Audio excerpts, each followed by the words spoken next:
अमर कती को सामने रखें। इसको अल्लाह रब्बुल इज़्ज़त ने बयान किया, फरमाया वज़रिल्लज़ीना तख़ज़ू दीनहुम लाइबन व लहवन व गर्रतहुमुल हयातुद दुनिया।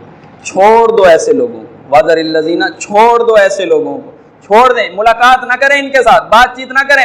ये जो कारोबार करते हैं बंद कर दें इनके साथ, ये जो इनके साथ लेन देन है बंद कर दें। ये दावत में बुलाएं तो ना जाएं, इनको अपनी दावत में ना बुलाएं। टेढ़े सवाल जानते हैं, ये अहकामात, ये बातें इनसे नहीं की जा रही। वज़रिल्लज़ीना छोड़ दो इन लोगों को, किस चीज़ में? इसका जवाब इसी जगह पर मौजूद है। फरमाया वज़रिल्लज़ीना तख़ज़ू दीनहुम, दीन में छोड़ दो, दीन में छोड़ दो। ये इमाम बन जाए, इनके पीछे नमाज नहीं पढ़ो। ये बेटी का रिश्ता मांगे, इन्हें नहीं दो, इनके साथ रिश्तेदारी नहीं करो। ये मर जाएं, इनकी दुआए इस्तिग़फ़ार नहीं करनी, मैयत सलातुल मैयत इनकी नहीं पढ़नी। छोड़ दो इन लोगों को। किस तरह छोड़ दें? दीन में छोड़ दें।